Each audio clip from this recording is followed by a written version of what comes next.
Hey there, it's really lovely to be here with you in this form through video, and thank you for being here. Really lovely to connect with you. My name's John Siddique, and I thought I would just come out for a walk by the river. There's been something kind of in my heart and in my mind and in my kind of spirit over the last few days that I felt like I wanted to kind of share with you. So I thought this would be a really nice chance to make one of our kind of regular videos and just to kind of have a 10-15 minute chat. And I've snuck out of the office to have a walk along the river, so I thought we could take a little walk together.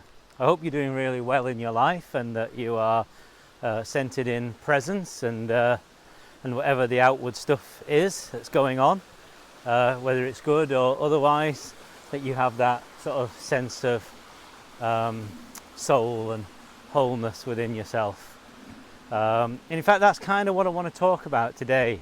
I wanted to call this video Dealing with Disappointment. I know normally I do a kind of monthly catch-up video and I tell you what's going on. There's this retreat and there's this thing with the book and this, that, the other, but today I thought I would kind of center around this. Because we've just had a massive disappointment around something, and I'm not going to go into the what of that, as it were. With my open space members I'll share a bit more about that, but just generally here, it's more about, oh, it's raining raining and sunning at the same time, or it's a blessing from above, a little anointing from above. So the thing is it's that we often attach to the outcomes of things. If it's something good, we really want it to work out. We want this relationship to work out, this opportunity to work out, this way forward to work out. It's raining. How beautiful. Rain and sun and river. And look at this green, isn't it remarkable? We're under the trees, mostly, so we're all right. And if we're riding on those edges, if we're kind of there, right, this thing is going to work out, it's going to be like this is going to lead to that, of course we have those kind of thoughts. How can we not, right? But it's almost like that's kind of like the surface of the ocean, and we're watching the waves and watching the boats going up and down. And then sometimes things do work out, and by virtue of it working out, it's exactly what we need. Sometimes things work out for us, and it turns out to be like the worst thing that could ever have happened. Getting what you want sometimes can be the worst thing that ever happened. But this is not a philosophical chat. This is about something a wee bit deeper. Because inside each of us, regardless of what those surfaces are, there's something that is unchanging. And I don't talk about this enough because I teach on these apps and things. And it's gone windy now, so my hair's going to be all over the place in this video. And in the Sanatha Dharma tradition, or the yogic tradition, they call it Atma. In the Western tradition, we might use the word soul. And people tend to believe in their souls and believe in Atma, and have a kind of mental conception that they kind of bind themselves to. But the path I teach or share with people, and my own path, is the path of self-realization. And what's meant by self-realization is actually knowing yourself, or realizing that your soul, this is your true identity, not as a belief or an idea that you're looking outwardly inward towards, but that you're actually living from. And the mind can't deal with this, it just kind of boggles. That's the entirety of what sort of my book Signposts is about, for example. It's about how you realize your true nature or your soul, and then actually live your human life, because it's not a cutting off from your human life in any way. So I don't want to kind of go into that, but I just wanted to kind of remind you that disappointment, or when things change unexpectedly, things don't seem to work out, then It's not that there's always a deeper purpose to things, that there's a secret message hidden in something or anything like that. It's that the nature of the surface world is constantly changing, and if we're meeting that from an egoic place, then we're going to be really caught in that. And it's not that we shouldn't be disappointed. We feel the grief, we feel the disappointment, but we're also aware of this truth within ourselves, this depth within ourselves, at a kind of greater or lesser degree.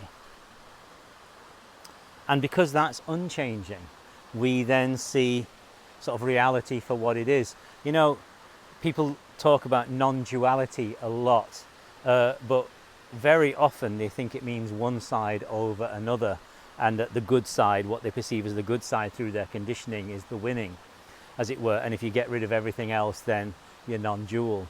Whereas actually I don't use terms like duality and non-duality. I do use the term duality, but what we have to realize is duality is held within the kind of the greater wholeness of things. And when we actually are living in that way, in the greater wholeness of things, we see that the duality is just part of things. So our human experiences kind of live more honorably as well. So if you're dealing with disappointment, then try to allow yourself your practice, commit to your practice through this time, particularly from a connecting through the heart into the kind of like the awareness behind the heart sort of way, the hridayam. That gives you your love back and your compassion back for yourself, and just be forgiving of the grief and of the loss. And what I found this week, because it was a terrible blow, on a kind of, personal, financial and kind of work sort of level, is that this arose quite naturally in myself. This just came up on its own. I didn't need to sit and think about it, because I've been working with what we might call presence in my daily life, in the good times. Then it's already there within us, then it's already built up, you see. So if we work on things now, when everything's okay, not kind of stocking up firewood for the winter necessarily, but partially, building up presence, we have a much larger view. And what I find is when the fashizzle hits the fan, as it were, then presence can just kick in. You're going to feel down for a period of time, and then your presence kind of hits. It kind of kicks in and kind of sort of awakens you back. And this week I've had such an experience of my own soul, and kind of what even that rests in. The what is, I tend to call it. You might use the word God. I sometimes use that word. Then